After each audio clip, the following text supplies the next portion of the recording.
Alam mo yung walang plano pero sobrang sulit ng gabi. Ganun yung nangyari sa amin kagabi. Kasi may na-discover kaming nostalgic park dito sa Abu Dhabi, Al Marja Island. At literal na parang bumalik kami sa pagkabata.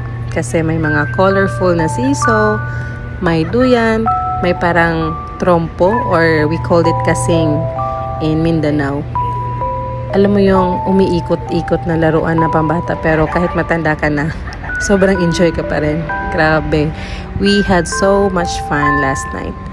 Pero, higit sa saya ng park, mas masaya yung nangyari bago pa kami dumating dito kasi may tatlong souls na ilang buwang ding may misunderstanding, finally nakita ulit. Matagal din silang hindi nag-uusap, ang daming bagay na hindi napagkakasunduan, and for the longest time, parang walang gustong mag-reach out. Pero tonight, biglang nangyari na lang, walang pilitan, walang awkward moments. Biglang nagkakulitan, naglokohan at parang nawala lahat ng tampuhan. Sobrang saya lang makita ulit silang nagkakasundo. Para kaming nasa isang pelikula kung saan may reconciliation scene. Tapos ang background music ay puro tawa at sigawan sa playground. I was just so happy witnessing that moment. At syempre, iba din ang saya ng mga single sa Valentine's. Yung tipong hindi mo iniisip kung may ka-date ka o wala. Kasi masaya ka lang talaga sa life. Hindi lang naman pang-couple ang happiness, diba? Minsan, mas masarap pa yung ganitong trip. Yung walang pressure, walang expectations, pero grabe yung saya. Para kaming bumalik sa pagkabata, naglalaro lang, sumisigaw sa excitement at hindi iniisip kung anong oras na.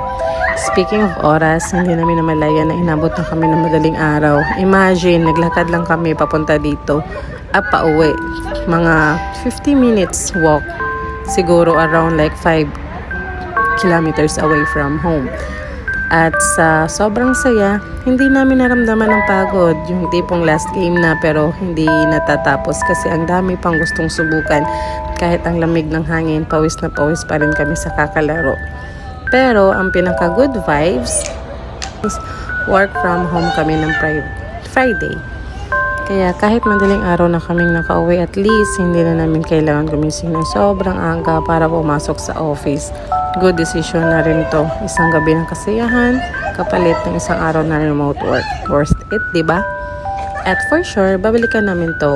Ang sarap ng feeling na maglaro dito. Lalo na't winter pa sa Abu Dhabi. A day in our life bago ang Valentine's Day.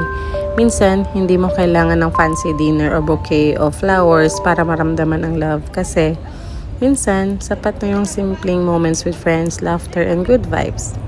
Happy Valentine's sa lahat ng walang ka-date dyan. Love is everywhere. Hindi lang romantic. Good night and spread the love.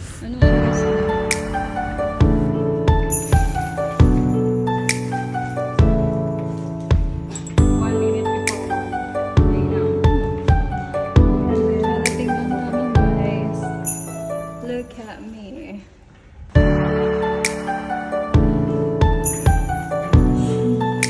Nalasing po kami sa kalalakan.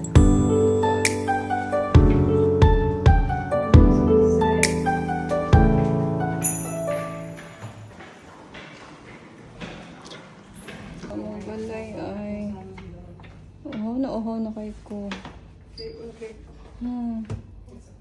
Bye.